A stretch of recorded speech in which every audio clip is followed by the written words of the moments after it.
good, useful, and full of wonder. SDPB.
Every day, SDPB connects South Dakotans with stories that inform, inspire, and bring us together.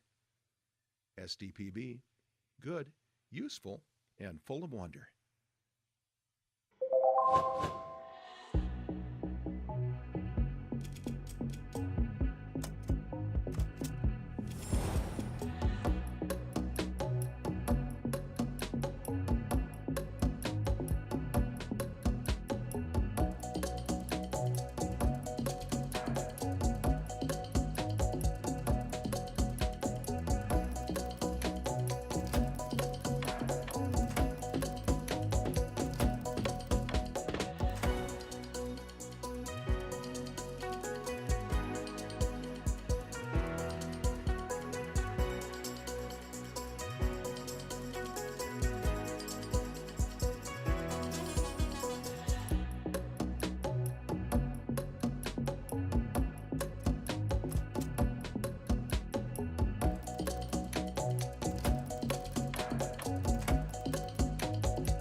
SDPB is your home for fact-based journalism, connecting South Dakotans with news they can trust and stories that matter.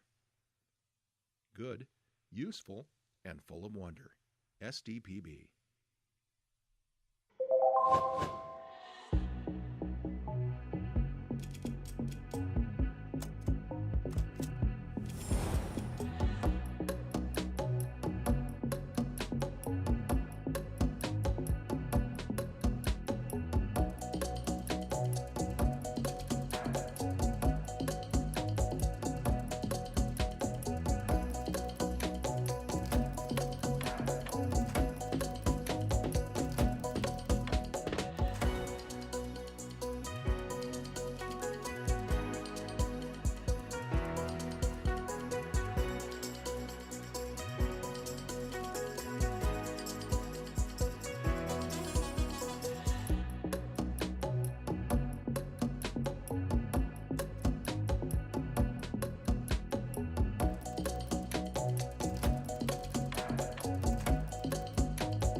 From children's programs to in-depth documentaries, SDPB sparks curiosity and lifelong learning in every South Dakotan.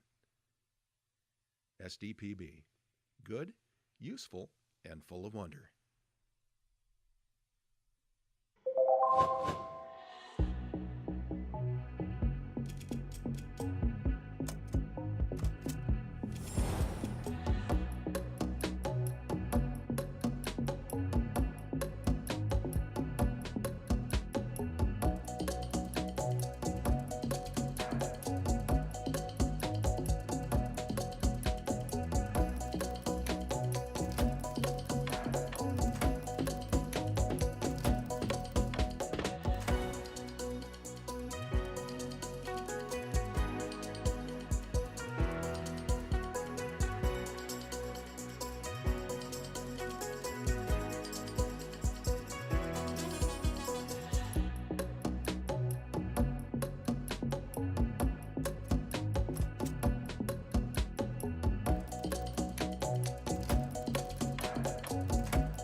SDPB brings South Dakotans together, telling the stories that unite small towns, big ideas, and the people who make our state shine. Good, useful, and full of wonder. SDPB.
SDPB shares the voices and experiences of South Dakotans, preserving our stories, our culture, and our sense of place.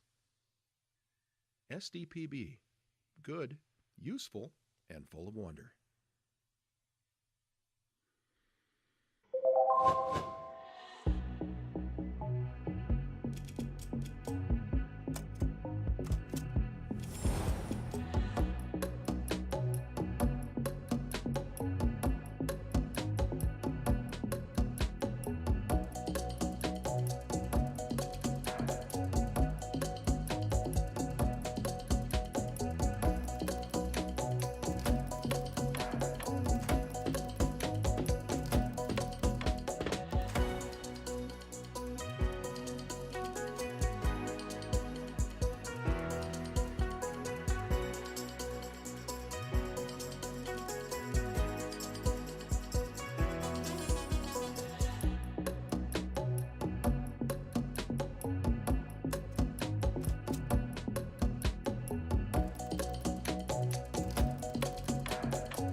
As South Dakota's public media network, SDPB serves everyone with transparency, integrity, and commitment to open access. Good, useful, and full of wonder. SDPB.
SDPB helps shape South Dakota's future by educating, informing, and inspiring the next generation of thinkers, leaders, and creators. SDPB. Good, useful, and full of wonder.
SDPB serves South Dakota through an interconnected communication system that is on 24/7, 365. The first place for Amber Alerts, public safety announcements, and EAS messages. SDPB keeps public servants and citizens informed. Good, useful, and full of wonder. SDPB.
SDPB brings you closer to your government.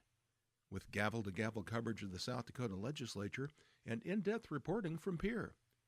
Good, useful, and full of wonder. SDPB.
From early learners to lifelong students, SDPB inspires curiosity through trusted educational programs and resources for every stage of life.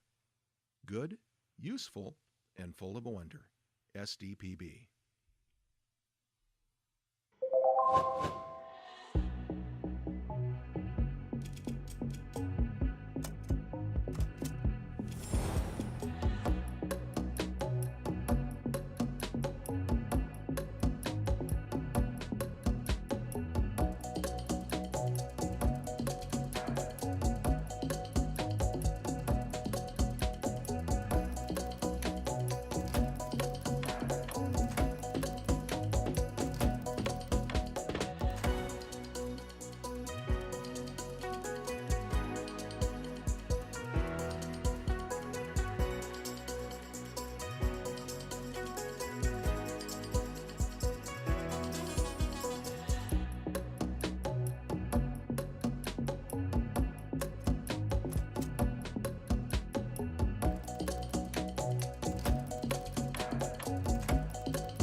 When South Dakotans need reliable information, SDPB is there providing updates and coverage that keep our communities safe and connected. Good, useful, and full of wonder. SDPB.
SDPB celebrates South Dakota's student athletes with live coverage of SDHSAA state championships, sharing the excitement of hometown heroes.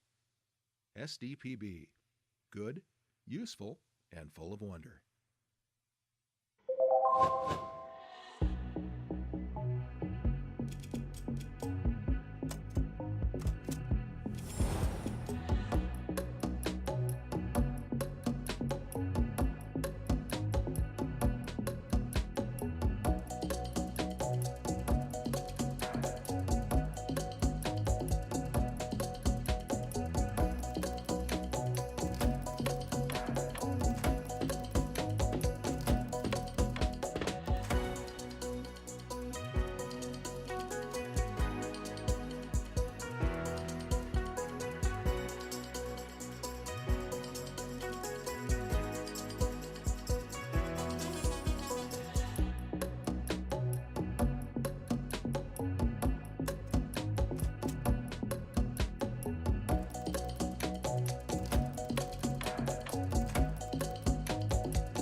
From choir to debate to theater, SDPB shines a spotlight on South Dakota's talented students through SDHSAA All-State Fine Arts programming.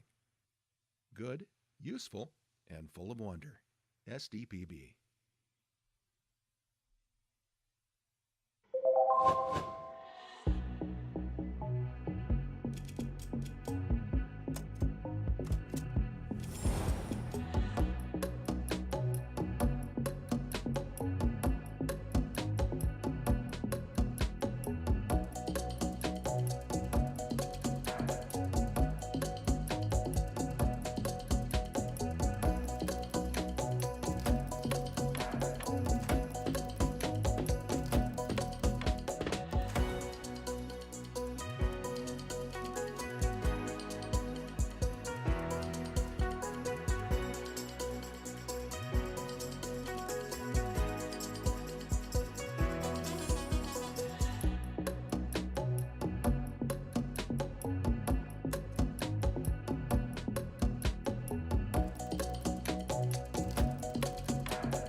Every day, SDPB connects South Dakotans with stories that inform, inspire, and bring us together.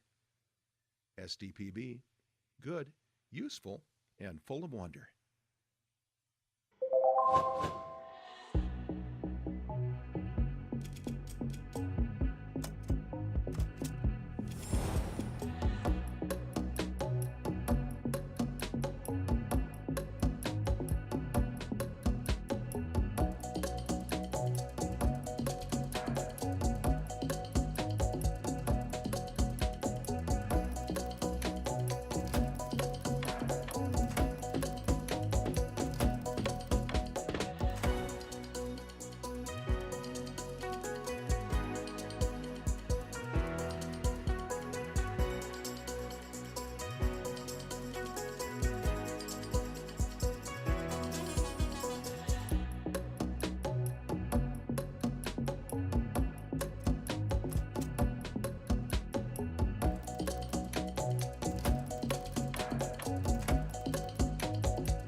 SDPB is your home for fact-based journalism, connecting South Dakotans with news they can trust and stories that matter. Good, useful, and full of wonder. SDPB.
From children's programs to in-depth documentaries, SDPB sparks curiosity and lifelong learning in every South Dakotan. SDPB, good, useful, and full of wonder.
SDPB brings South Dakotans together, telling the stories that unite small towns, big ideas, and the people who make our state shine.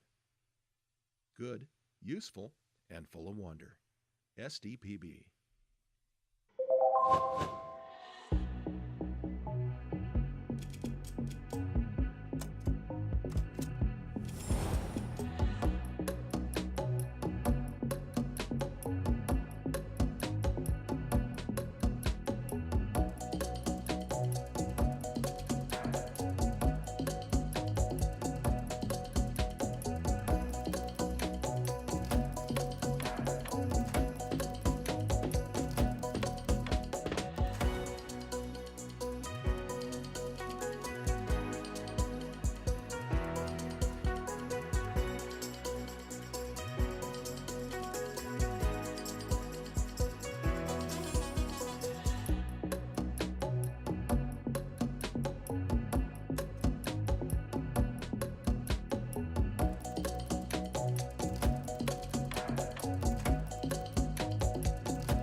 SDPB shares the voices and experiences of South Dakotans, preserving our stories, our culture, and our sense of place. SDPB, good, useful, and full of wonder.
As South Dakota's public media network, SDPB serves everyone with transparency, integrity, and commitment to open access.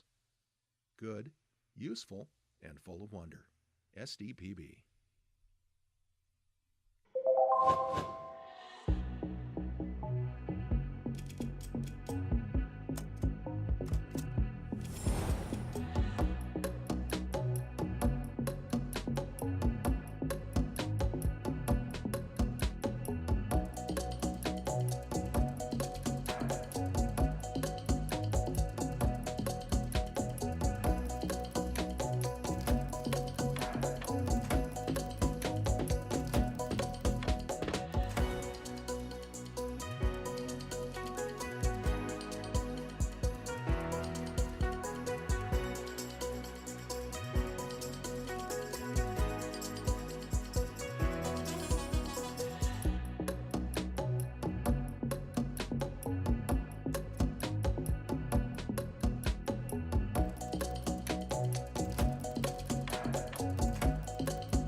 SDPB helps shape South Dakota's future by educating, informing, and inspiring the next generation of thinkers, leaders, and creators.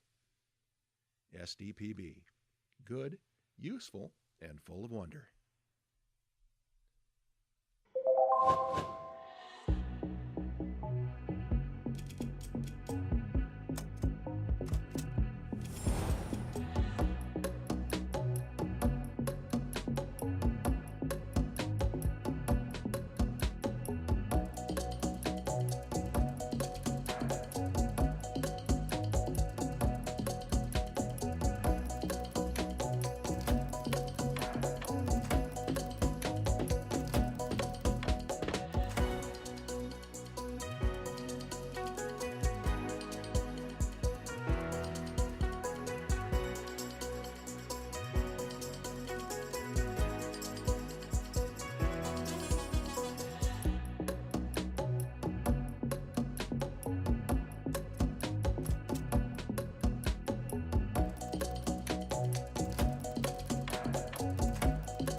SDPB serves South Dakota through an interconnected communication system that is on 24/7, 365. The first place for Amber Alerts, public safety announcements, and EAS messages. SDPB keeps public servants and citizens informed. Good, useful, and full of wonder. SDPB.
SDPB brings you closer to your government. With gavel-to-gavel coverage of the South Dakota legislature and in-depth reporting from Peer. Good, useful, and full of wonder. SDPB.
From early learners to lifelong students, SDPB inspires curiosity through trusted educational programs and resources for every stage of life. Good, useful, and full of wonder. SDPB.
When South Dakotans need reliable information, SDPB is there providing updates and coverage that keep our communities safe and connected.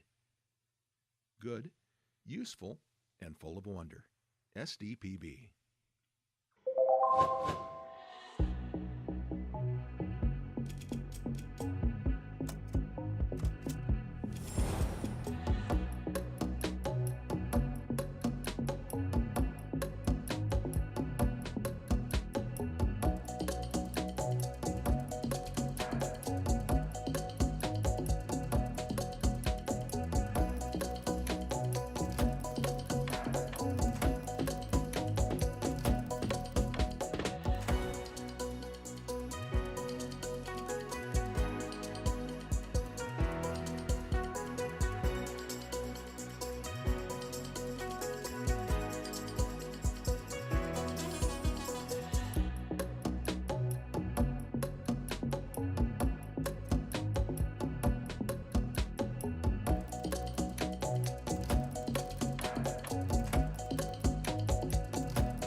SDPB celebrates South Dakota's student athletes with live coverage of SDHSAA state championships, sharing the excitement of hometown heroes. SDPB, good, useful, and full of wonder.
From choir to debate to theater, SDPB shines a spotlight on South Dakota's talented students through SDHSAA All-State Fine Arts programming. Good, useful, and full of wonder. SDPB.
Every day, SDPB connects South Dakotans with stories that inform, inspire, and bring us together.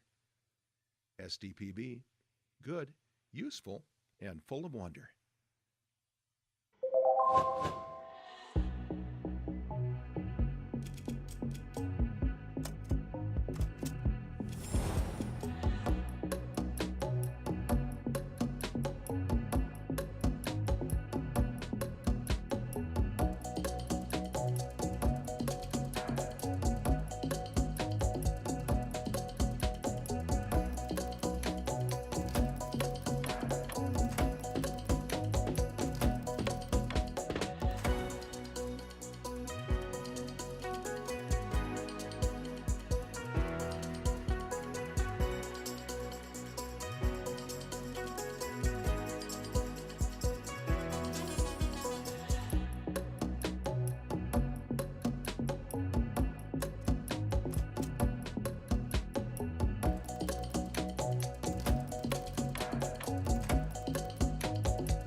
SDPB is your home for fact-based journalism, connecting South Dakotans with news they can trust and stories that matter.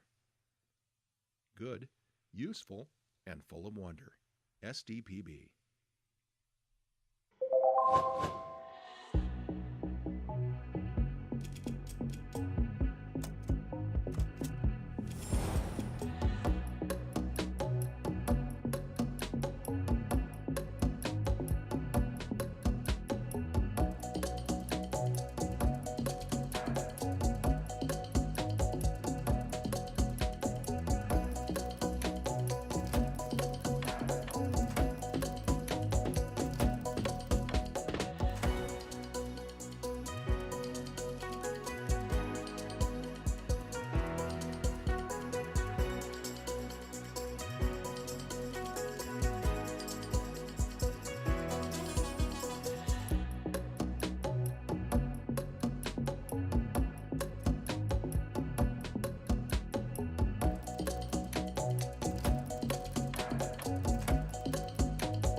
From children's programs to in-depth documentaries, SDPB sparks curiosity and lifelong learning in every South Dakotan.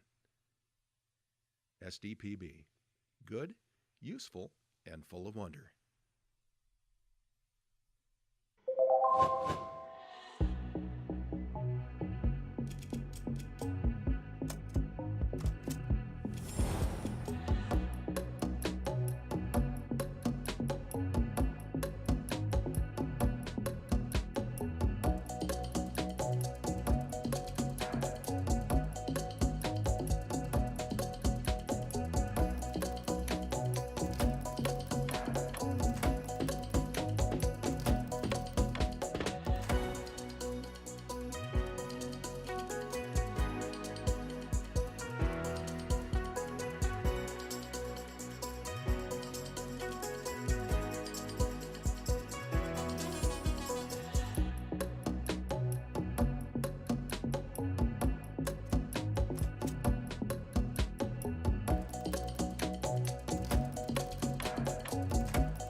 SDPB brings South Dakotans together, telling the stories that unite small towns, big ideas, and the people who make our state shine. Good, useful, and full of wonder. SDPB.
SDPB shares the voices and experiences of South Dakotans, preserving our stories, our culture, and our sense of place.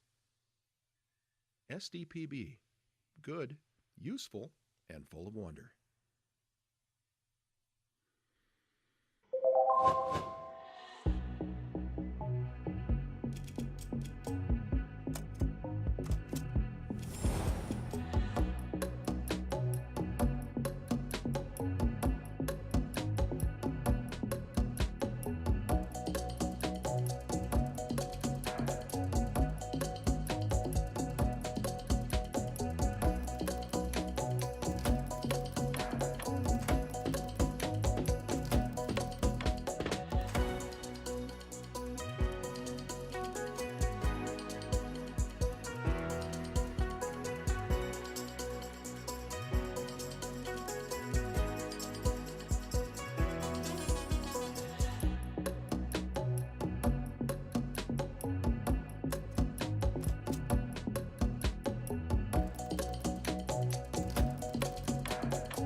As South Dakota's public media network, SDPB serves everyone with transparency, integrity, and commitment to open access. Good, useful, and full of wonder. SDPB.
SDPB helps shape South Dakota's future by educating, informing, and inspiring the next generation of thinkers, leaders, and creators.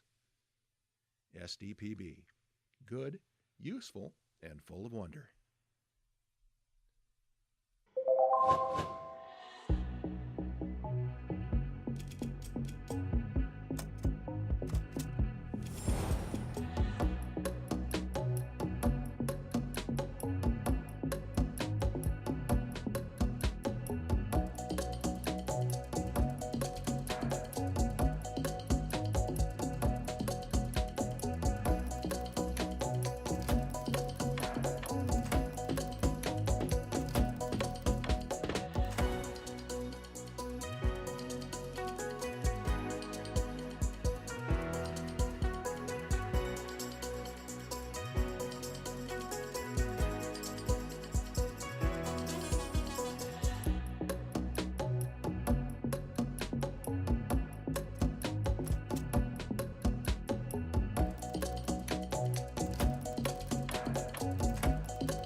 SDPB serves South Dakota through an interconnected communication system that is on 24/7, 365.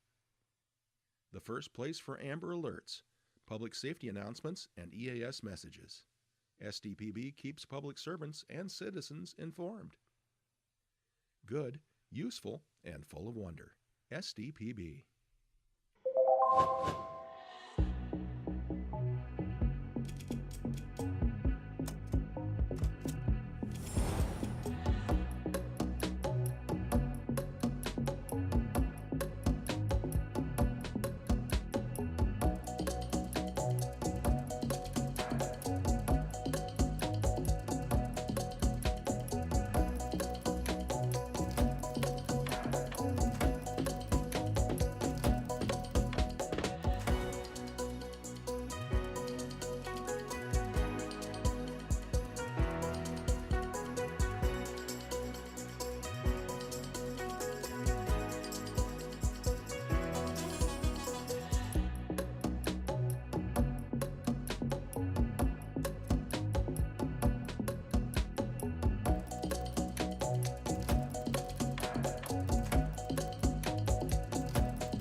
SDPB brings you closer to your government.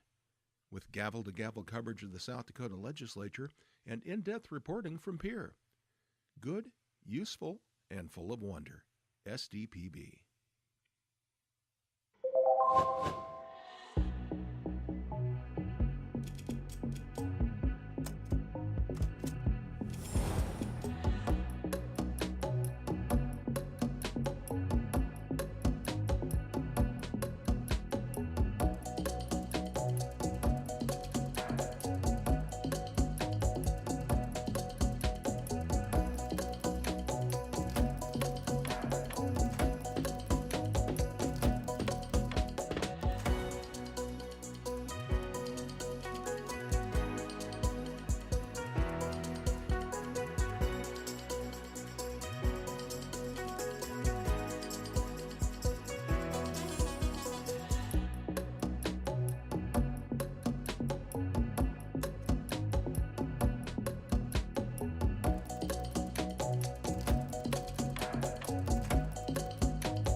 From early learners to lifelong students, SDPB inspires curiosity through trusted educational programs and resources for every stage of life.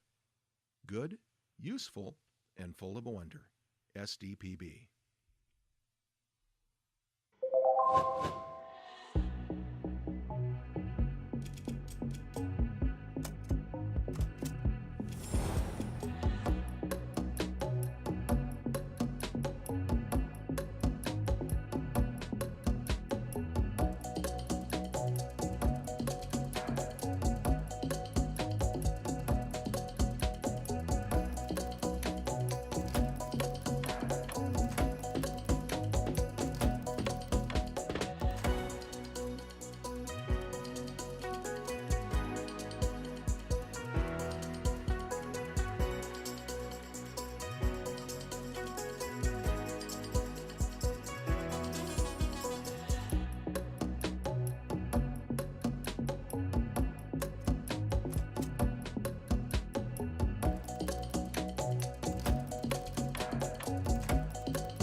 When South Dakotans need reliable information, SDPB is there providing updates and coverage that keep our communities safe and connected. Good, useful, and full of wonder. SDPB.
SDPB celebrates South Dakota's student athletes with live coverage of SDHSAA state championships, sharing the excitement of hometown heroes.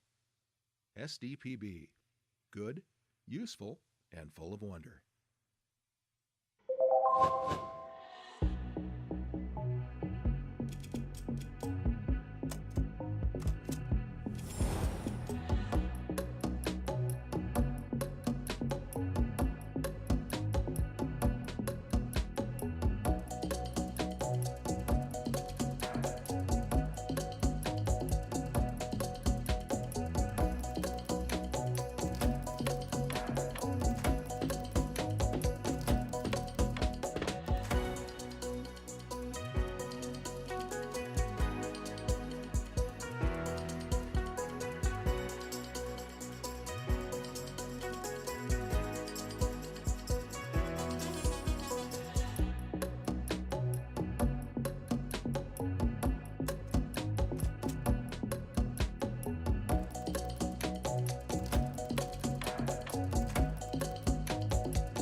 From choir to debate to theater, SDPB shines a spotlight on South Dakota's talented students through SDHSAA All-State Fine Arts programming.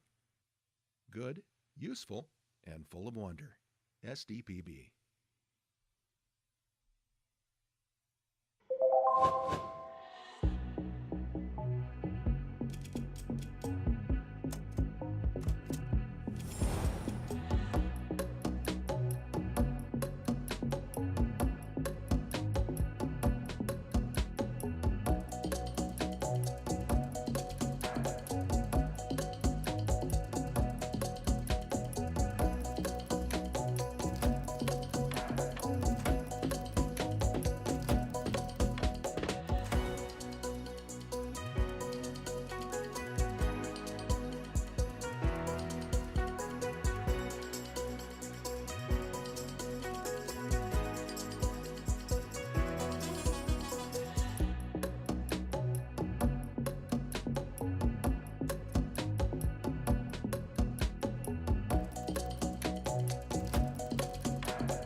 Every day, SDPB connects South Dakotans with stories that inform, inspire, and bring us together.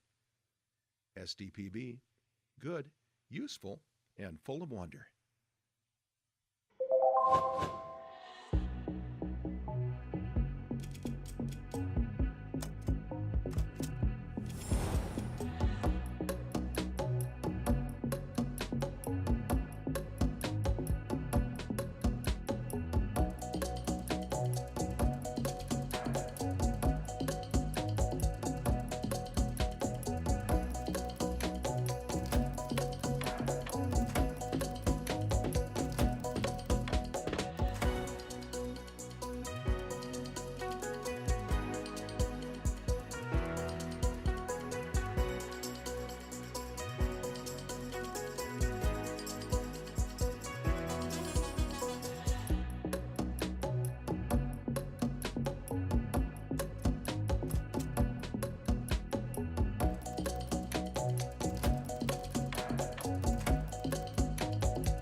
SDPB is your home for fact-based journalism, connecting South Dakotans with news they can trust and stories that matter.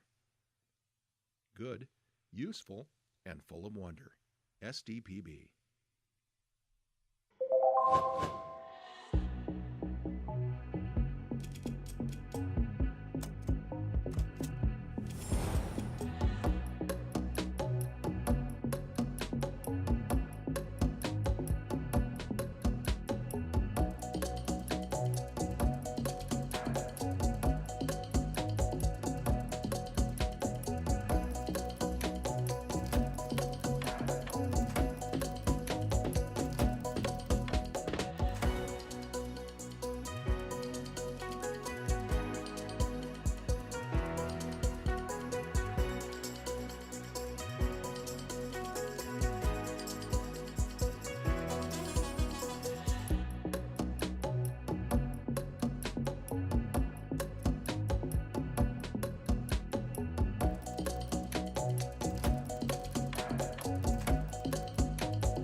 From children's programs to in-depth documentaries, SDPB sparks curiosity and lifelong learning in every South Dakotan.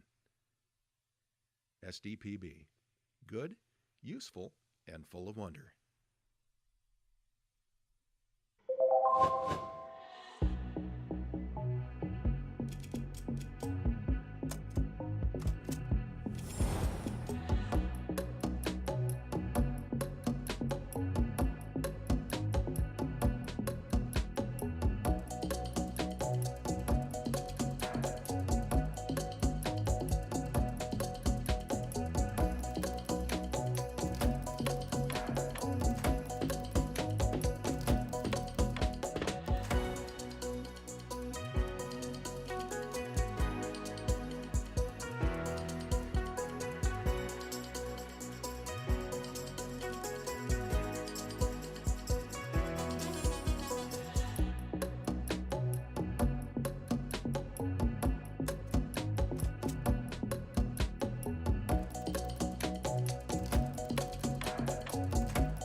SDPB brings South Dakotans together, telling the stories that unite small towns, big ideas, and the people who make our state shine. Good, useful, and full of wonder. SDPB.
SDPB shares the voices and experiences of South Dakotans, preserving our stories, our culture, and our sense of place. SDPB, good, useful, and full of wonder.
As South Dakota's public media network, SDPB serves everyone with transparency, integrity, and commitment to open access.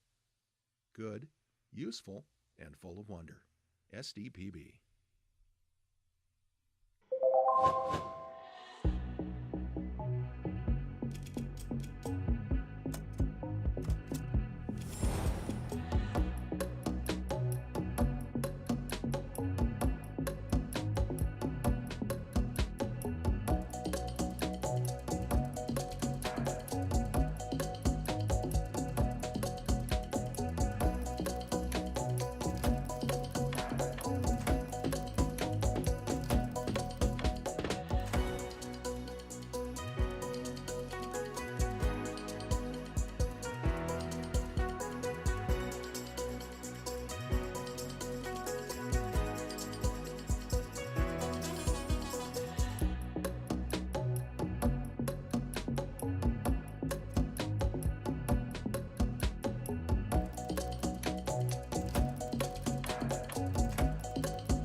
SDPB helps shape South Dakota's future by educating, informing, and inspiring the next generation of thinkers, leaders, and creators.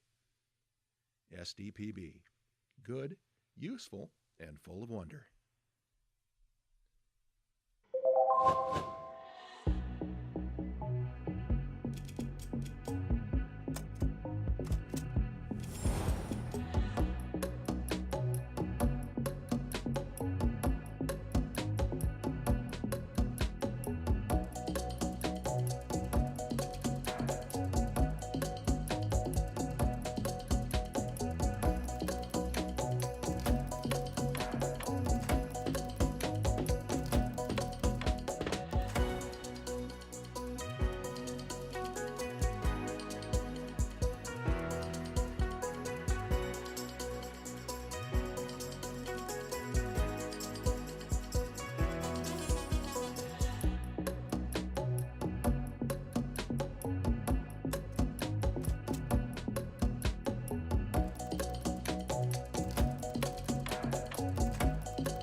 SDPB serves South Dakota through an interconnected communication system that is on 24/7, 365.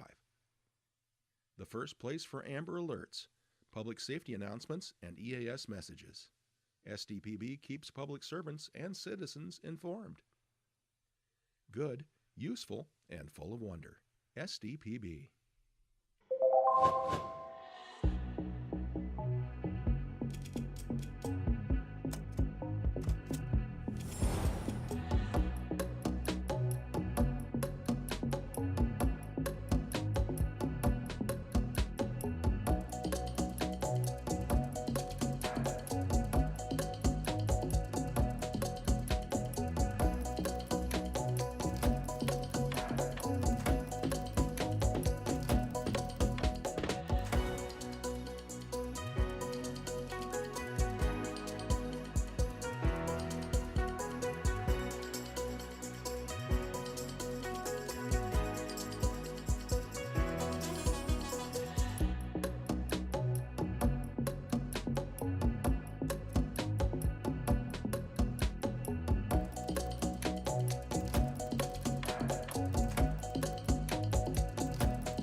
SDPB brings you closer to your government. With gavel-to-gavel coverage of the South Dakota legislature and in-depth reporting from Peer. Good, useful, and full of wonder. SDPB.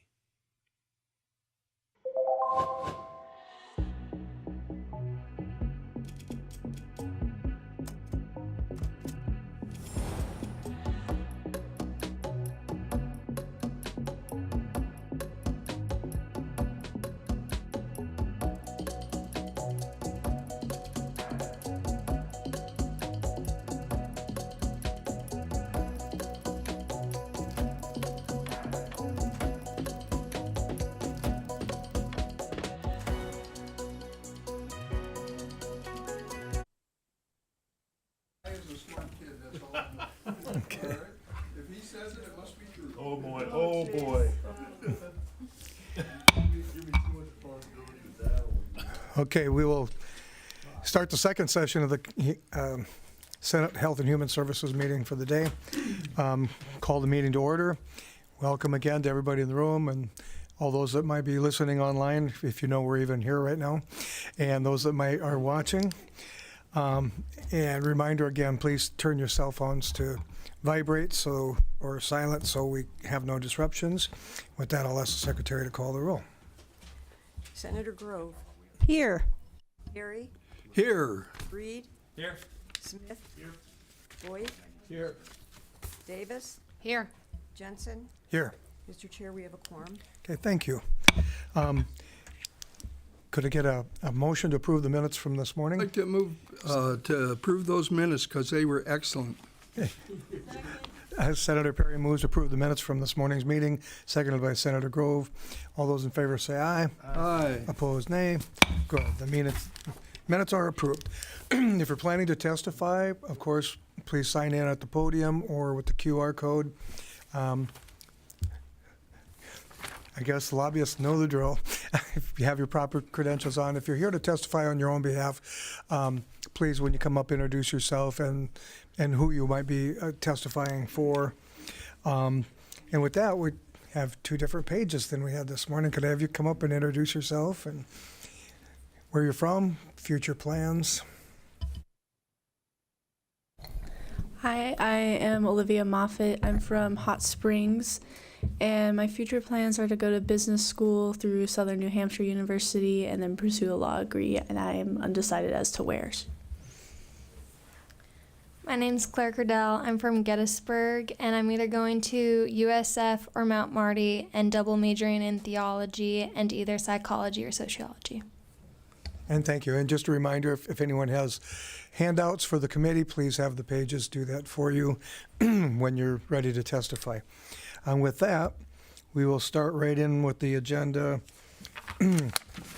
House Bill 1292, limit the liability of healthcare carrier to recoup, recover, or retroactively deny previously paid claims. Do we have any proponent testimony? Good afternoon. I was going to say good evening, Mr. Chair. I don't know what time that starts, but pleasure to be here. Senator Sidney Davis, District 17. House Bill 1292 is a very narrowly tailored common sense bill. This simply places reasonable guardrails on when a health insurance carrier can retroactively deny or recoup a claim that has already been paid. And so here's the issue that we're trying to solve. Today, an insurance company pays its portion of a bill, and the patient pays their portion. And that account is then typically closed out on the provider's end. But under current law in South Dakota, an insurer can later conduct an internal audit and then decide years down the road that they overpaid and attempt to claw that money back. And so for a small or rural healthcare provider, that kind of retroactive take back that is 2, 3, or maybe even 5 years later creates a real financial disruption and a lot of uncertainty. And so HB 1292 simply says that after 18 months, the insurer forfeits the opportunity to pull that payment back. Fraud is also clearly carved out. This isn't about protecting bad actors. It's about fairness, predictability, and allowing providers to manage their finances without wondering if a paid claim will be reopened years later. Several other states have similar legislation in place, and I will stand by for questions. Okay, thank you. Do we have any other proponent testimony? Former Senator Solano. Yeah. Good evening, Mr. Chair, members of the committee. Alan Solano, Monument Health, Rapid City, South Dakota. House Bill 1292 does help address some imbalances in how the recoupments are handled today. Contracts allow these insurers to automatically recoup overpayments, and that can be with or without notice to the provider. And currently, there's really no limits in how far back those lookbacks can happen, and so that could be a 2-year, 4-year, or even more from the time the original claim was paid. And so, as was stated, House Bill 1292 really does introduce two very reasonable protections. First, it requires the payers to notify providers before a recoupment happens of the funds. And then secondly, it limits that look-back period to the 18 months from the date of payment. And, these guardrails are modest, but they do help promote fairness and predictability. Something folks may not understand is that recoupments really are not real simple accounting adjustments. And so providers have to identify who the recoupment is on from an electronic explanation of benefits. Sometimes that can be hundreds or even thousands of claim lines that in a submission. And so then we're trying to determine which patient the recovery applies to, adjust multiple accounts, and decide whether that recoupment is correct from our standpoint. And so when those happen years after the fact, it gets very difficult for the provider and for the patients to truly understand this. House Bill 1292 really does help prevent confusion of our patients. It helps notify the providers that a recoupment is going to be taken and lets us help prepare for that. So with that, I would simply ask you to please support House Bill 1292. Happy to stand by for questions. Thank you. Okay, thank you. Do we have any other proponent testimony? Good evening. Good evening. Allie Dawes, Sanford Health. We would ask for your support of House Bill 1292. Just appreciate all the work that the sponsor did to work with us to come to a good conclusion on this bill, and would echo the comments from the previous speaker. Thank you. Okay. Do you have any other proponent testimony? Good evening, Mr. Chair, members of the committee. Jacob Parsons with Sadaho. We'd align ourselves with the previous speakers and give you a me too on that. Thank you. Thank you. Any other proponent testimony? Okay, seeing none, we have none online. Do we have any opponent testimony? Okay, seeing none, no need for rebuttal. Are there any committee questions? Okay, Mr. Chair. Senator Sorry. Grove. For the prime?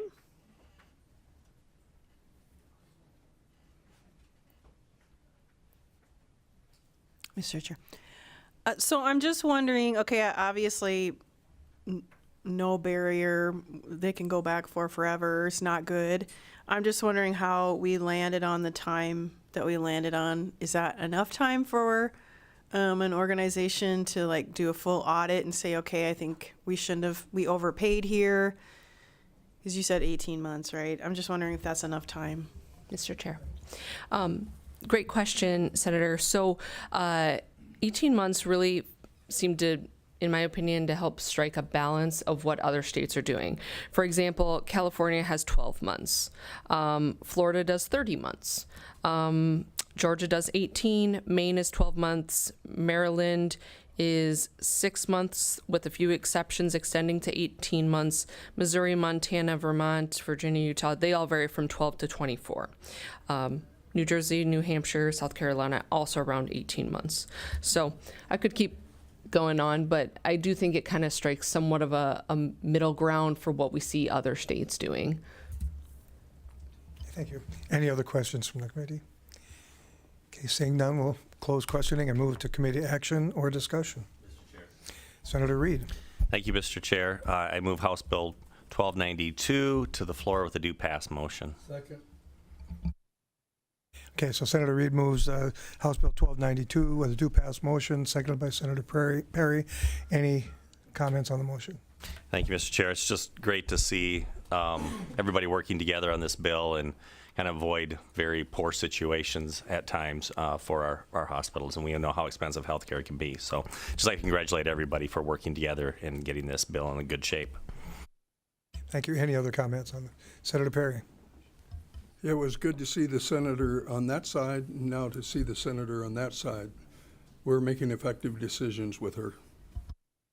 Okay, thank you. Any other comments on the motion? Okay, seeing none, so the motion is by Senator Reed, due pass House Bill 1292, seconded by Senator Perry. All those in favor will say aye, opposed nay. The secretary will please call the roll. Senator Grove, Aye. Perry, Aye. Reed. Aye. Smith. Aye. Voigt, Aye. Davis, Aye. Jensen. Aye. Mr. Chair, we have 7 yeas. Okay, thank you. So House Bill 1292 will go to the floor with a due pass motion. Any objection to consent? Seeing none, we will certify House Bill 1292 for consent. Thank you. Moving on to the next bill, House Bill 1299. Permit the use of biological filtration systems in water recreational facilities located in certain lodging establishments. Do you have any proponent testimony? Good evening, and thank you for your indulgence for a long day. Well, thank you, Mr. Chair and members of the committee. So I'm Representative Nicole Uri Balk from District 32 in Rapid City, and bringing you House Bill 1299 with Senator Dybert. So under current South Dakota rules, public pools and water recreational facilities, including those at hotels and lodging establishments, must meet minimum public health and safety standards established by the Department of Health. So in practice, that framework assumes continuous chemical disinfection systems, routine water testing, department inspections, and compliance with construction, safety, and operational rules. House Bill 1299 does not remove those requirements. Instead, it creates a narrowly tailored pathway for small lodging establishments, those with 15 or fewer sleeping rooms, to apply for a permit to use a biological filtration system in their water recreational facility. The purpose of this bill is to allow innovation while maintaining oversight. Biological filtration systems use natural processes, plants, beneficial bacteria, and microbes to filter water without relying on continuous chemical disinfectant residuals. These are engineered, sealed systems designed in accordance with recognized standards and are not just decorative pools. I will defer to the experts testifying online for the detailed science of how these systems function, but at a high level, they separate the swimming zone from the biological filtration zone and rely on mechanical and biological processes to maintain water quality. So let's briefly walk through the bill. With only one section, this bill allows qualifying small lodging establishments to apply for an annual permit from the department to use a biological filtration system. The facility must still meet all existing minimum public health and safety requirements for water recreational facilities.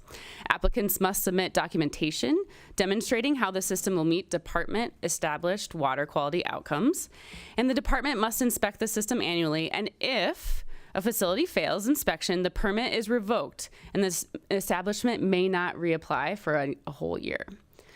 Finally, the department is directed to promulgate rules regarding application requirements, maintenance standards, testing procedures, and a modest permit fee capped at $50. We won't be the first to do this. The first natural swimming pool was built in Austria in 1980 and remains in operation today. The first public natural swimming pool in North America opened in Minneapolis in 2015. Oregon, Georgia, and Nevada have also recently updated their laws to allow more flexibility in pool systems. For South Dakota, this represents a modest carefully regulated step that could open new tourism and lodging amenities, create differentiated revenue streams for small operators, and reduce reliance on chemical inputs where safe alternatives exist. There was no opposition testimony on the House side. We'll see what happens here. And only a single no vote in the House Ag and on the House floor. So, Mr. Chair, I will stand by for questions, but if I could read the testimony of a Spearfish resident who is not able to make this committee hearing, that would be greatly appreciated.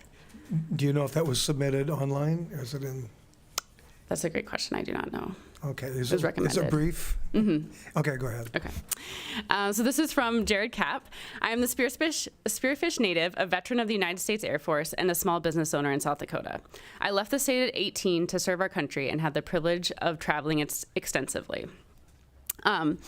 65 countries all over the place. These experiences shaped how I view innovation, responsibilities, systems, and thoughtful design. After my service, I returned home to Spearfish to build my dream home with my wife and daughter. As part of that vision, we developed a Shortgrass Resort, a nature-forward resort in the Black Hills. Our goal has always been to create something that reflects natural beauty in our region while meeting the evolving expectation of today's travelers. So in developing our resort, we partnered with BioNova, who will be testifying later, to design a natural pool system. This legislation would allow us and other small lodging establishments to offer guests an additional swimming option, one that does not rely on traditional chlorine systems. So with that, as a builder, so I'll just jump to the end. Passing this bill would directly benefit small businesses like mine by allowing us diversity of our offerings and remaining competitive. And remaining competitive in our systems. Providing an option that reduces chemical use while maintaining safety reflects both economic common sense and environmental responsibility. I respectfully ask for your support of this bill. I believe it presents a balanced, forward-thinking opportunity for our state.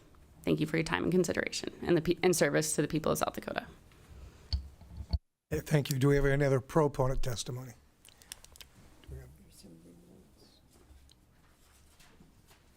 Do you have any other? Okay.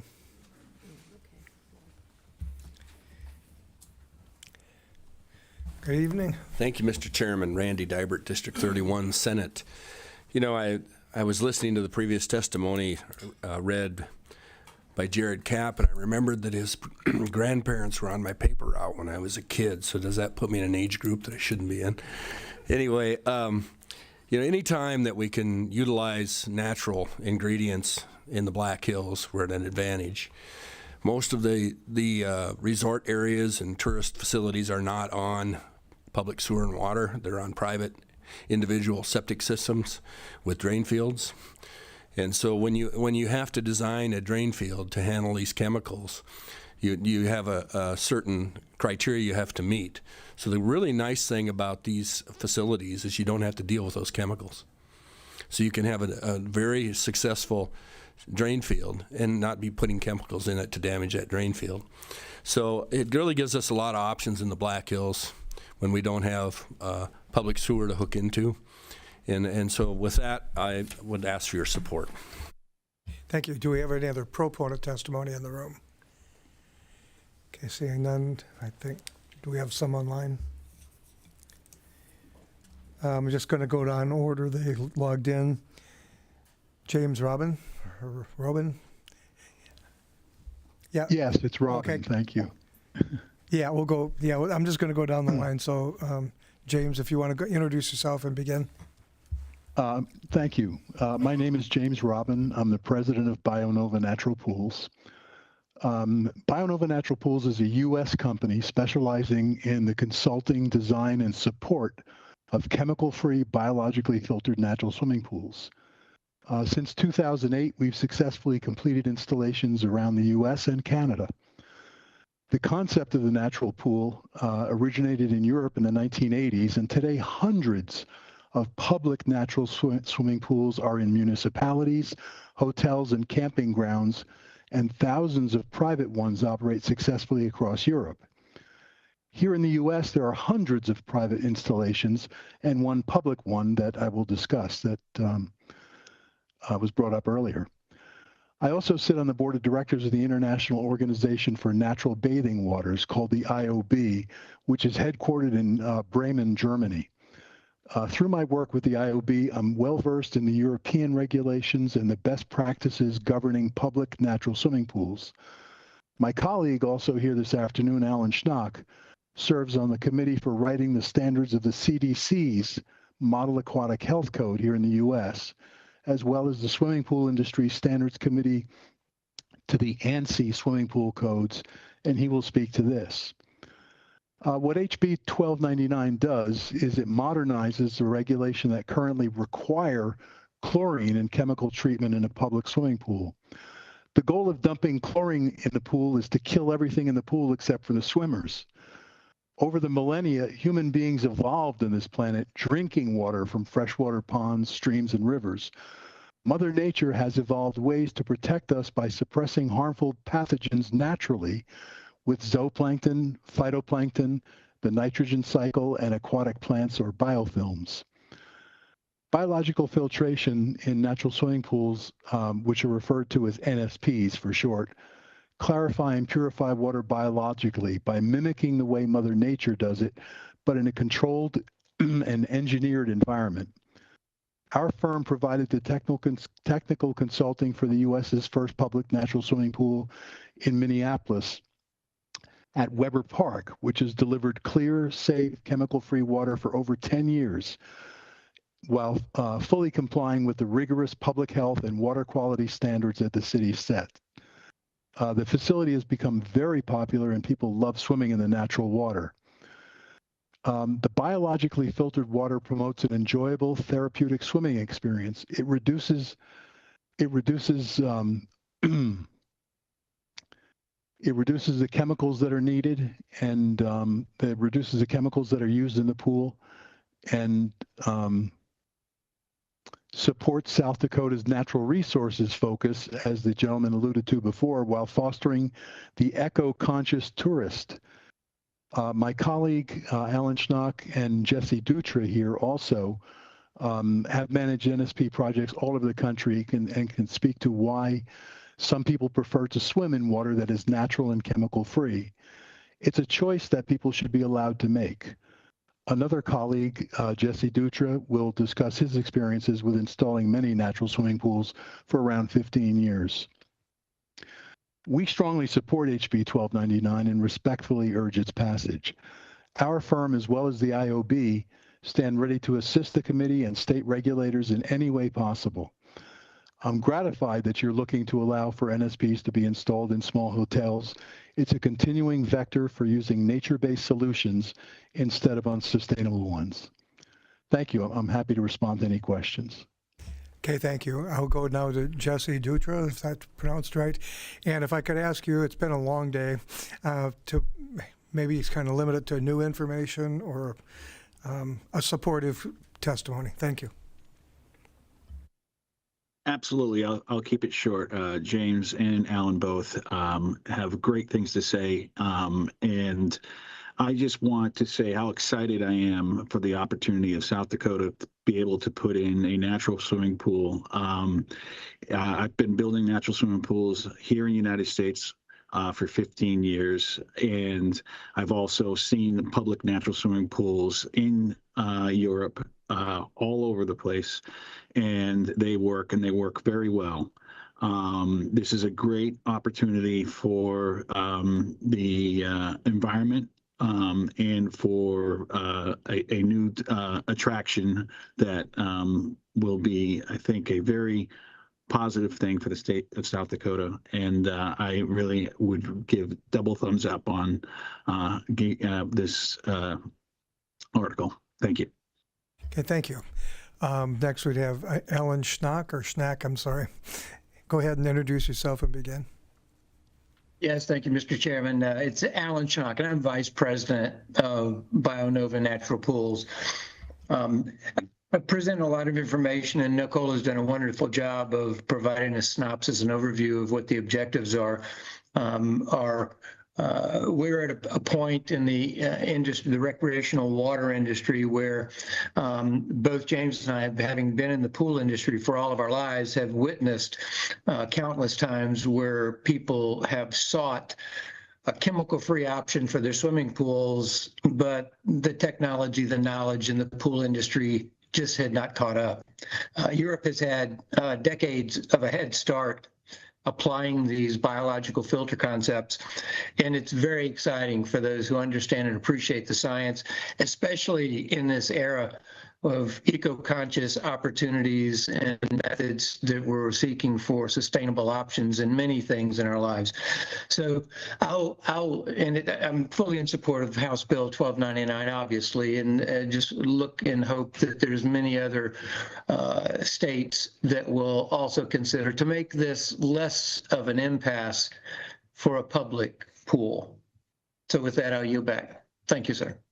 Okay, thank you. We're just getting some warnings on our screen up here that we have 5 minutes left in our meeting, but obviously that's not true.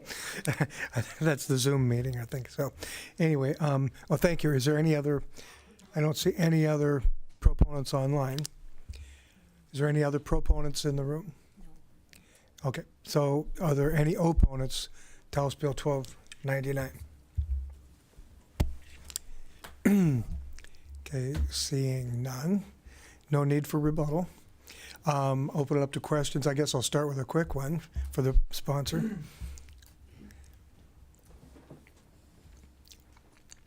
I'm guessing by department, because I don't see it, it means Department of Health.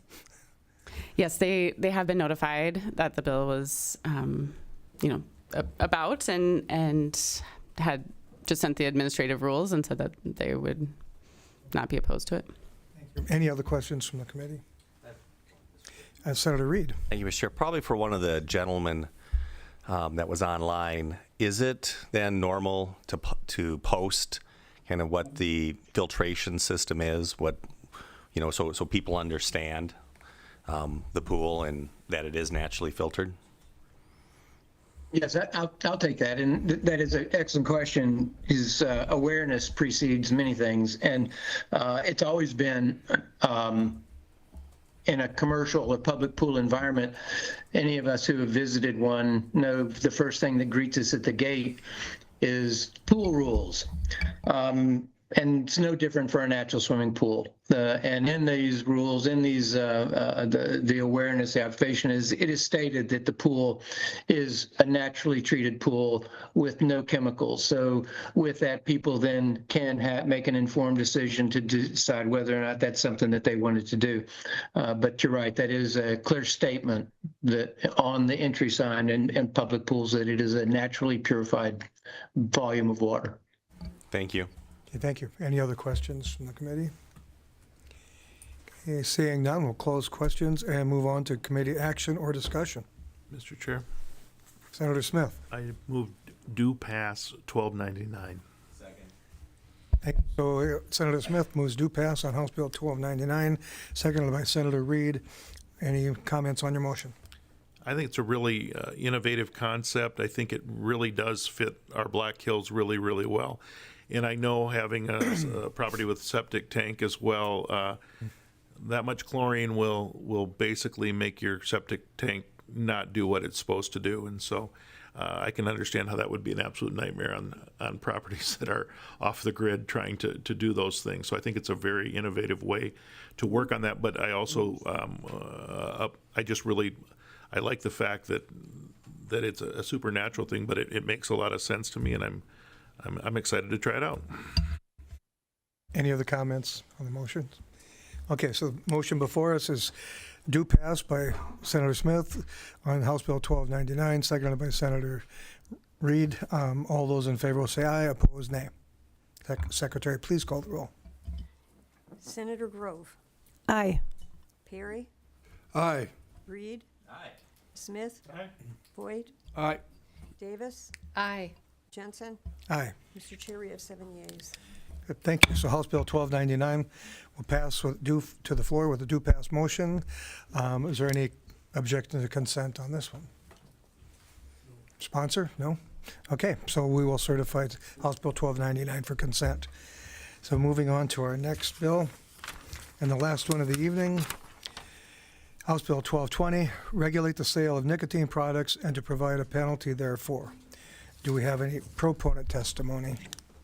And good evening. Mr. Chair, good evening. Brian Mulder, Representative District 11, Sioux Falls. Yes, last bill of the day. Let's see what we can do. Mr. Chair, I have an amendment online I would love to have moved, 1220E.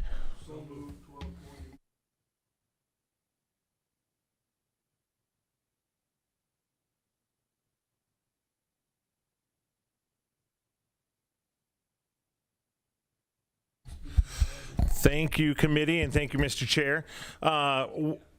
Essentially, I'll speak to the amendment in just 1 second, but it's important for us to realize both in the Senate and the House we have two different conversations taking place. Obviously, this bill is an act to regulate the sale of nicotine products or alternative nicotine products, including vape and products as such.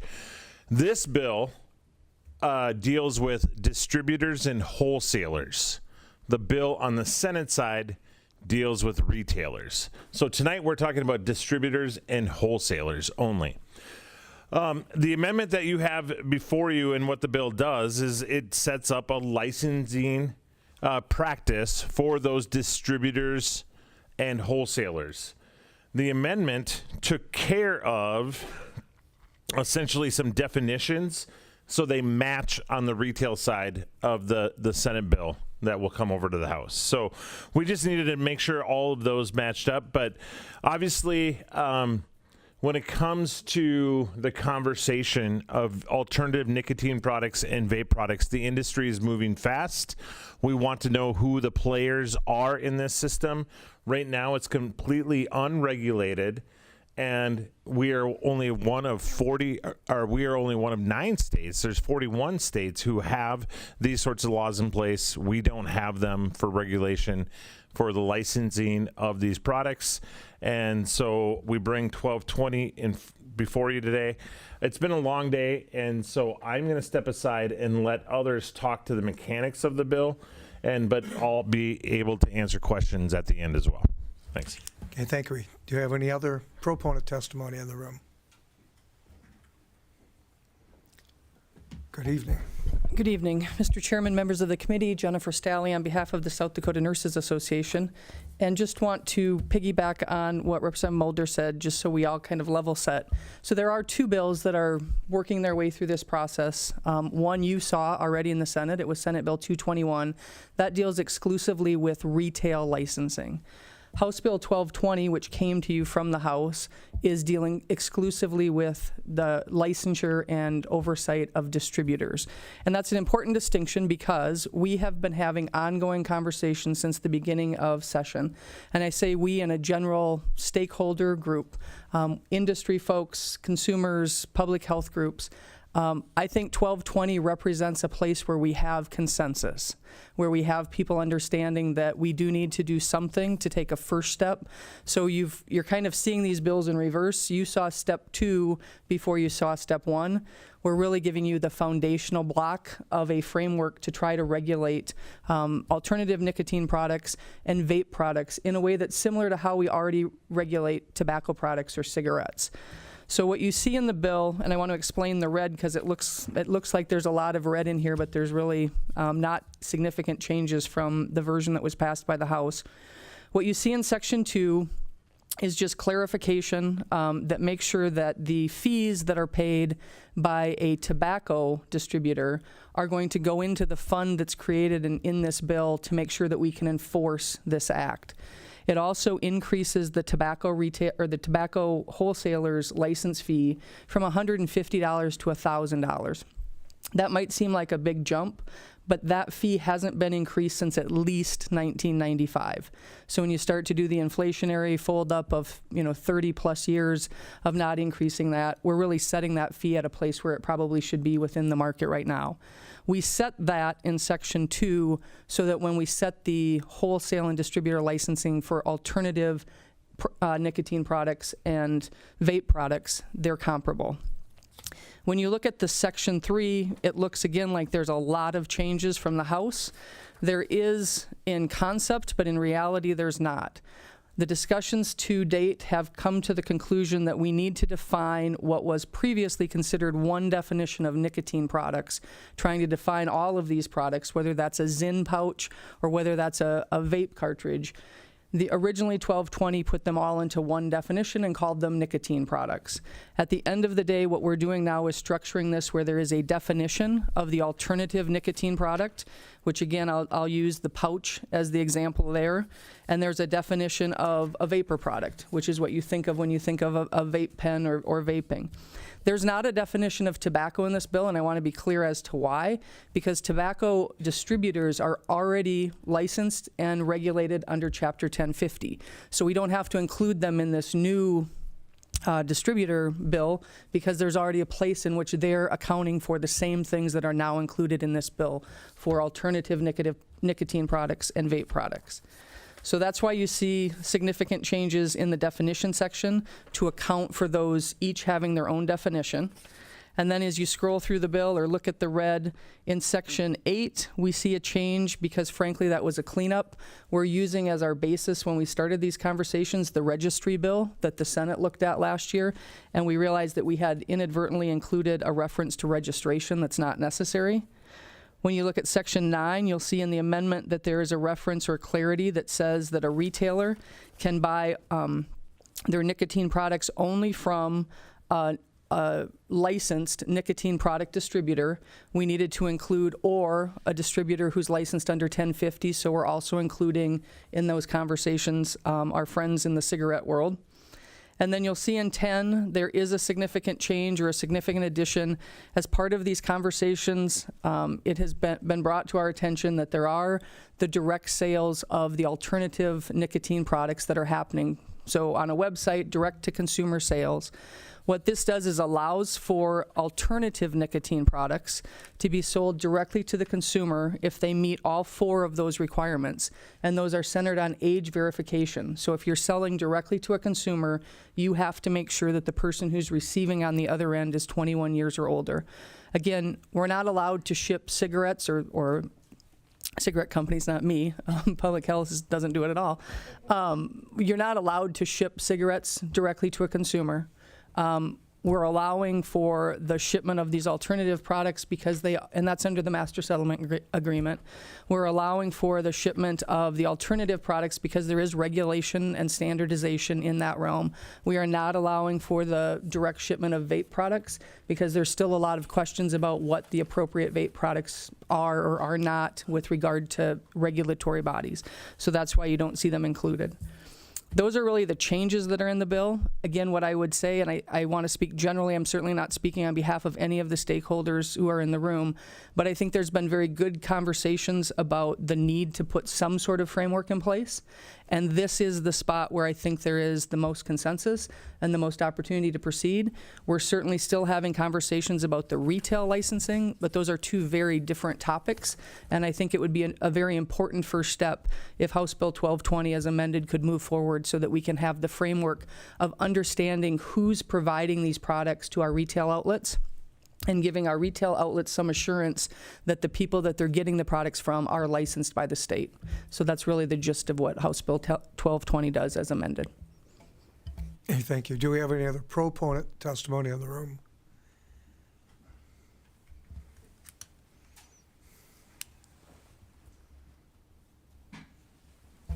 Good evening, Mr. Chair, members of the committee. My name is Sam Nelson. I'm a registered lobbyist for the Vapor Technology Association. That is your national trade organization that encompasses a lot of the folks that manufacture and distribute these products. VTA was formed, I think, in 2015, around there, and it has 2 twin goals that are put pretty simply.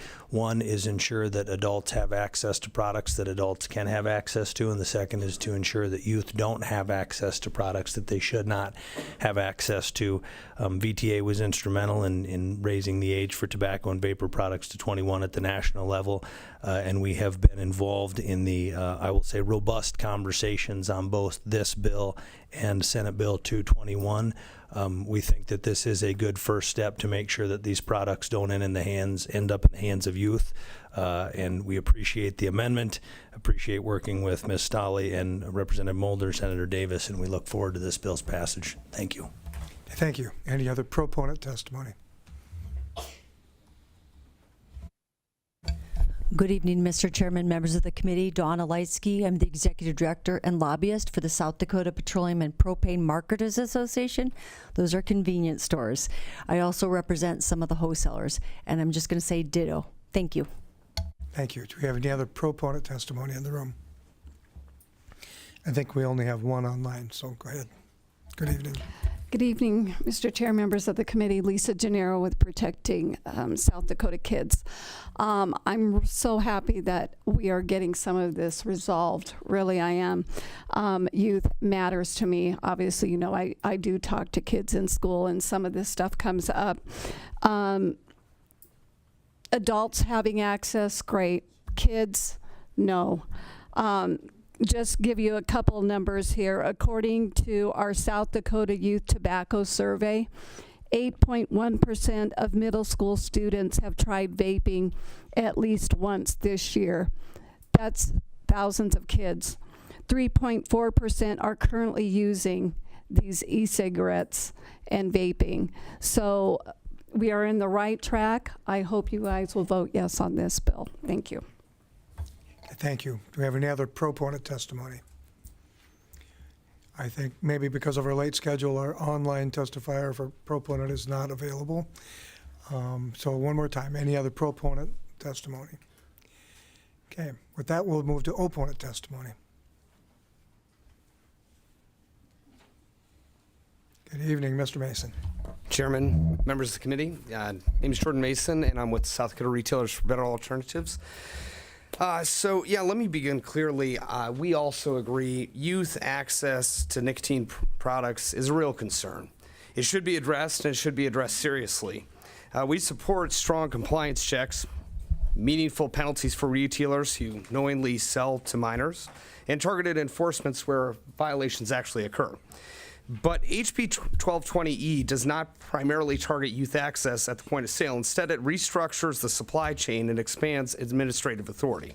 Now, this bill builds an entirely new regulatory layer under the Department of Revenue, and might I add, according to record from the Department of Revenue, who has no experience regulating these products to date. This is new licenses, new fees, new inspection authority, new documentation mandates, and new civil penalties. This is not a minor adjustment. It is a structural expansion of enforcement power into an area revenue has not ever done before. And that brings us to the fiscal issue. This creates an entirely new fund and places in administration of the Department of Revenue. We really actually welcome Senator Crabtree's amendment requiring an appropriation because we believe that would be appropriate for this and necessary, to be blunt. But an appropriation alone is really not sufficient when you're talking about the scale and the magnitude of what we're talking about here. This legislation creates inspection authority over in-state and out-of-state distributors. And again, I just want to say that again, in-state and out-of-state distributors. So we're talking really interstate commerce here. It has record-keeping mandates. It has contested case hearings, potentially civil litigation exposure on several different fronts on this. And so ultimately, you know, that requires staffing, training, investigative capacity, and long-term enforcement infrastructure. So before creating a brand new regulatory regime, we would also recommend that you actually get a fiscal note so you know and it can evaluate the full cost, staffing needs, inspection, all the things that actually may have to go into this. Transparency on fiscal impact is simply just responsible governance. Second, this bill embeds unequal commercial standards as the proponent testifier actually testified to. It broadly prohibits direct shipment of nicotine products to consumers in South Dakota, yet allows direct shipment of certain, as again the proponent said, alternative nicotine products if strict age verification and delivery safeguards are followed, including database age checks, identity matching, payment verification, adult signature upon delivery, and South Dakota tax licensing. The reason I bring this out is this is not about public safety. This is about penalizing commercial products that people don't like. Because if it was about the standards, we would equally apply it. Now, those are recognized compliance tools. Now, if these safeguards are sufficient for one category of product, the question then becomes, why are they insufficient for another when the same compliance mechanisms exist and are identical? So again, I would just point out that we get into legitimate rational basis concerns and unequal application of the law here. Third, the distributor license fee. I've distributed several letters from several distributors from around the country that at $1,000, and might I just add, in a small state where we have more cattle than people, the market is not very large. They will pull out of the market. They've made that quite clear. Fourth, the bill authorizes stacked civil penalties calculated per shipment. That significantly increases enforcement exposure and, again, a litigation risk. You're particularly for your out-of-state entities. So if youth access is really truly the concern, and again, I agree, it should be, then policy should focus on retail point-of-sale behavior. This is where violations happen. The bill, again, instead restructures tax code, expands administrative authority, and regulates upstream distribution without strengthening counter-level age verification. So we've already taken steps to address youth access through targeted retail enforcement. It was mentioned about SB 221. We're looking very hopeful on that bill and its ability to actually curtail youth access, along with also balancing that with allowing adult access to curtail tobacco usage, which again, I would reemphasize, whether people like it or not, vaping is without question the best tool that public health has seen in the last 20 years to help people get off tobacco cigarettes. So for these reasons, we respectfully ask the committee to vote a do not pass on HB 1220E, and I appreciate your time and will be available for any questions. And thank you. Do we have any other opponent testimony?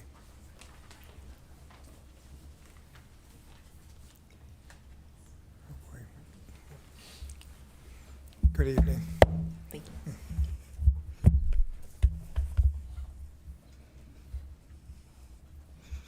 Chair and members of the committee, my name is Nancy Gilbertson. I own Vape Depot and Smoke Shop in Watertown.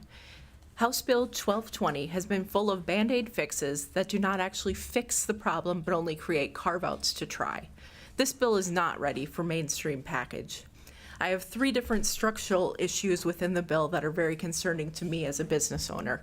In Section 3, we've been finding between the 2 proposed bills, and not only that, but Chapter 3446, there's definitely some definition confusion, which causes me, as a retailer, serious concern. I don't know which definition to follow in one bill versus another bill versus the actual Chapter 34 definitions. The other thing that I can't figure out, no matter how many times I read the definition of a vapor product, does it include the accessories? Does it not? Does that accessory have to have nicotine in order for me to consider it to be a vapor product? Just in comparison to that, if we look at the current tobacco licensing, they do not have any, they don't look at the tobacco accessories. So if we're looking at that, we should consider the same situation as far as the vapor industry and not be regulating the empty devices and accessories that have no nicotine in them. In Section 4, that specifically excludes the Chapter 1050 tobacco wholesalers from this new nicotine license. Where I have an issue with that is that now you have 2 wholesaler distributing licenses, but one is excluded from many of the rules. And I can tell you firsthand that some of those tobacco retailers also sell vapor products or alternative nicotine. So we're basically saying they don't have to follow the new nicotine licensing rules, but any of the new ones will have to register and pay.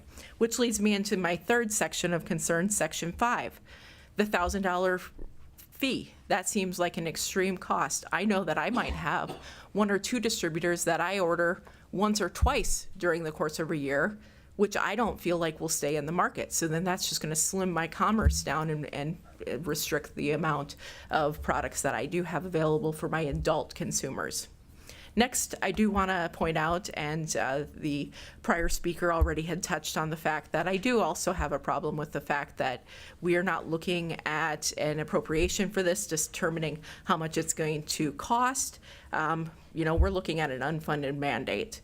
And also, if we find out that more has been charged later on, then we're looking at, was this actually a tax, not just a licensing fee? And last, is the documents you have in front of you, I wanted to bring today because what I've been finding from these bills as they've been going through, whether they're going through the Senate or the House side, is that there's misinformation that's out there, and I want to clear that up. I've been in this industry for 10 years, and I deal with a lot of misinformation. So first, the health biomarkers. We're going to look at the science. For an adult smokers who switch completely, biomarkers of cancer risk, carbon monoxide, and toxic metals drop dramatically. Now, these products are not risk-free, and they're not for youth, but they are measurably lower exposures than combustible cigarettes. And you'll see from that document where literally you can see smoking versus vapor products versus a non-nicotine user. The vapor product users are actually almost similar to non-smokers after using these. And then second, I've often heard some of the proponents give skewed data based on the youth surveys from the Department of Health. I've heard 1 in 4 vaping, 25%, and that's just simply not true. What they're doing is they're taking a subset of the total number to give you that 25%, and it seems alarming, when actually, in more reality, it's more like 5.3% of high schoolers. So that's about 1 in 19. That's not 1 in 4 that's been in previous testimonies on some of these bills.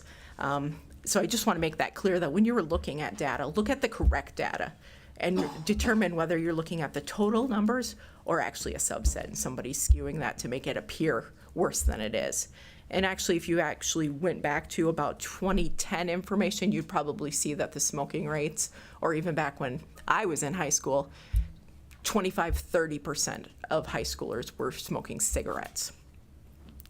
Then finally, I want to clear up the debates on the smoke shops that had been raided by the AG's office. I want to make it very clear that none of the substances were in there were nicotine. This was all about illegal substances that had zero to do with nicotine products. Now, I'm not proud of those stores doing what they did.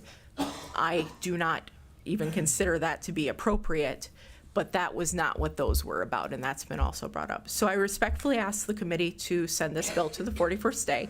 This bill is not about public health, more about restricting commerce. Thank you, and I will stand by for questions. Thank you. Do we have any other opponent testimony? Oh, we have any online, I don't think. So we have no opponents online. Do we have any other opponent testimony? Okay, with that, we'll go to rebuttal.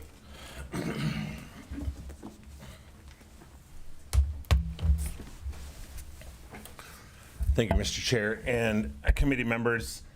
I want to get focused back on the bill, but before we do that, I want to just tell a quick story. If you remember last year at this time, there was a bill on the Senate floor to really narrow the scope and focus of these types of products, and it died on the Senate floor.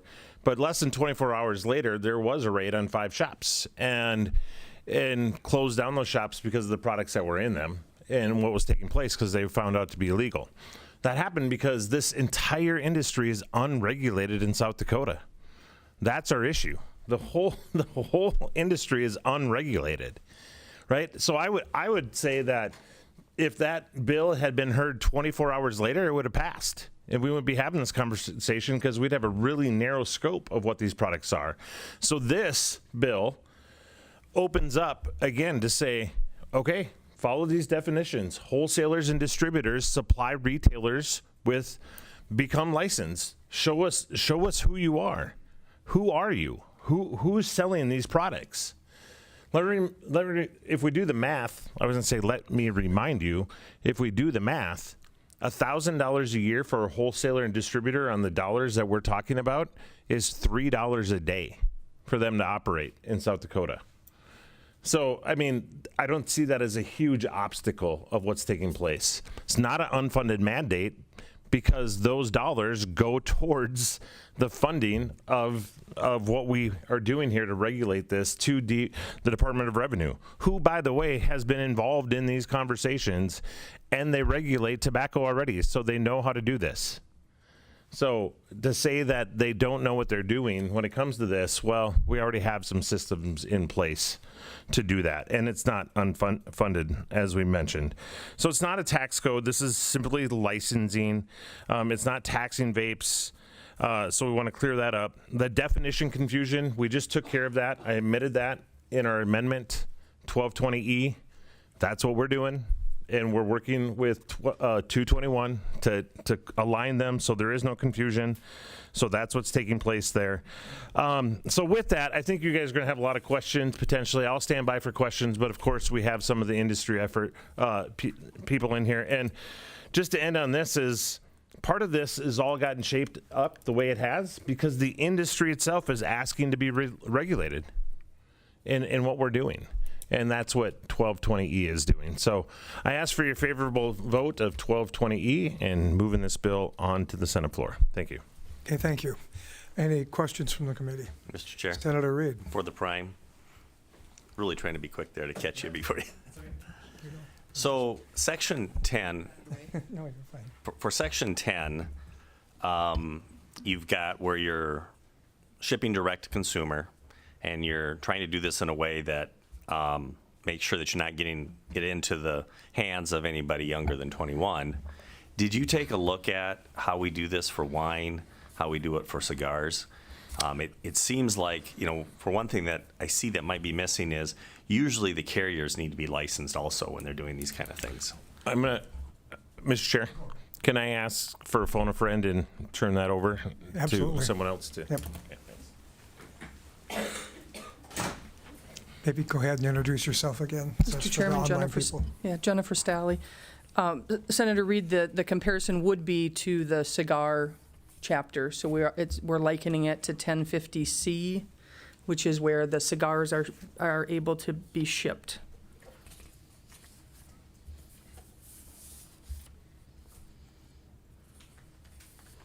So are you talking about the carrier itself that's delivering the cigar, or you're talking about, so this would license the distributor? Right. Who's then responsible for ensuring that there's verification on the back end? I thought that the carrier also needed to be licensed. I would have to double check on that. Okay. Look at that, all my friends have left. I would have to look that up. Could you just remind me of the statute again? 1050C is where we ship cigars, or we allow for the shipping of cigars.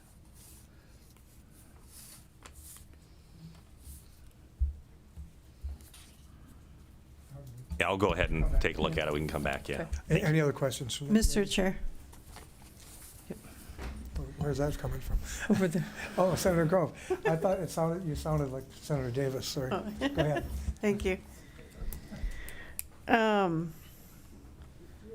So last year, we discussed, we went kind of around and around with the whole smoking, and there was money that we weren't using, and so we were trying to figure out some different funding stuff for cigarettes. It was like, we were battling against cigarette use, and we were succeeding. I'm just wondering, are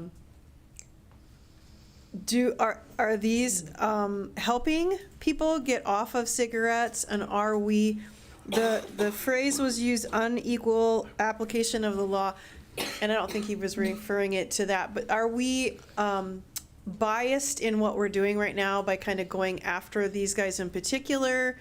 Like, what's the main health issue that's going on? Are we going to turn people back over to cigarettes? Like, what are we doing? Mr. Chairman, Jennifer Stalley. Senator, if I could, I would just very respectfully say I think we need to focus on what the bill does. I very much appreciate those conversations about vape, cigarettes, alternative products, where they are, what the science is, who's using them for what the use rates are. This bill is truly just a framework in which we would be able to identify the people who are distributing alternative nicotine products and vape products into the state. The discussion that you're talking about is probably, part of that is probably happening within the continued conversations on Senate Bill 221 about the retailers. And I appreciate some of the comments that were made by the opponents about addressing underage access at the point of retail. That's what Senate Bill 221 is about. This bill is about making sure that we understand where these products are coming from, where they're being distributed from. It's not intended to be unequal. It's just that we already have a framework in place for tobacco. We already have statutes in Chapter 1050 that talk about the tobacco distributor and wholesaler. So we're really just recreating that same structure for alternative nicotine products and vape products now, so that from the perspective of how they are distributed down to our retail level, we're keeping track of them the same. The conversation about youth access is probably more appropriate at the retail level, and the overall conversation about the tobacco prevention program and money is probably a separate conversation altogether, as far as whether that's adequately funded or not. Okay, thank you. Any other questions, Randy? I'll wait till comments to make my comment. Any other questions from the committee? Senator Perry.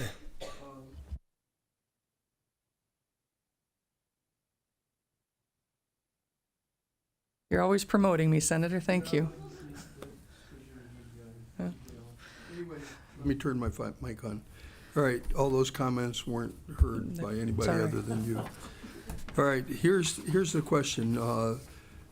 One of the opponents mentioned something about this would be hard for the Department of Revenue to implement a program like this, and I'd like to hear your thoughts on that. Mr. Chairman, Jennifer Stalley, I certainly don't want to speak on behalf of the Department of Revenue, but I would tell you that they've been involved in these conversations. They've reviewed the bill. They actually helped with some of the cleanup, and I believe the only reason they're not here to answer your questions tonight is the time of day. I believe that they are fully prepared to implement this because, again, Senator, it is comparable to how they're already handling tobacco distributor licensing. So they're not recreating a wheel, they're just adding some additional products into that. Mr. Chair, the other thing that I might mention is physical note was mentioned. Is that something that would help in the cause here, or is it necessary or not necessary? Mr. Chairman, Jennifer Stalley, I don't believe that it's necessary. The fee is set at a rate that would allow the department to garner the money that it needs to operate the program. And again, I would tell you that the fee right now for licensing tobacco distributors is $150. So they're going to see a significant increase in what they're already getting from the tobacco retailers and add in however many vape and alternative nicotine product retailers or distributors that there might be in the state. So I think there's going to be more than adequate money at that rate.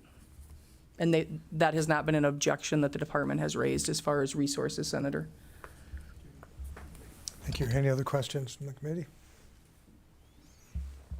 Okay, seeing none, we'll close questioning and go to comments. I just want to make an overall comment.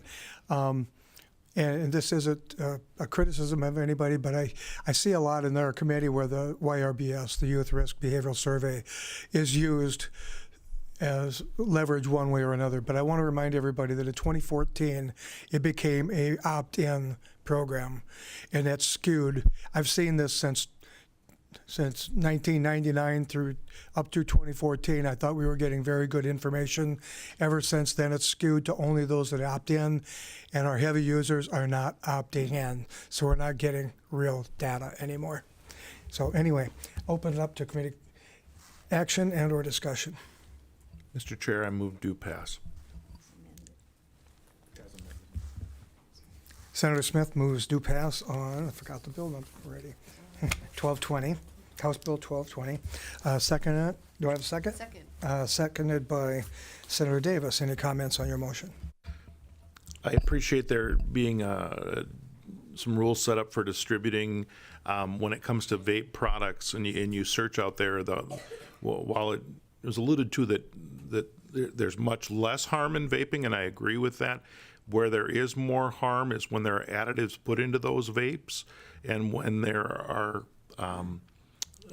modifications that have been made to vape pens and things like that. So knowing who those distributors are and what those products are, that matters to me, and I think it should matter to the end user as well. And so I appreciate getting a handle on this for public safety out there, and appreciate the hard work that's been done by the collective group. Thank you. Any other comments? Senator Reed. Thank you, Mr. Chair. Well, I do believe this bill needs to go to the floor and needs to continue to move forward. But when I look at the shipping requirements and such, it seems to be kind of hastily put together. And a couple of things that's common is to label the package, that you have to be 21 when it's received. I think that needs to be looked at here. I think it's just pretty small section compared to what you look at the sections for cigars or wine. So I'm going to be a no on this, more to have the discussion on the floor that I think there should be some changes. Okay. Any other comments on the motion to pass? Okay, so Senator Smith moves do pass on House Bill 1220, seconded by Senator Davis. All those in favor say aye, opposed nay. Secretary, please call the roll. Senator Grove, Aye. Perry, Pass. Reed, No. Smith, Aye. Voight, No. Perry, Aye. Davis, Aye.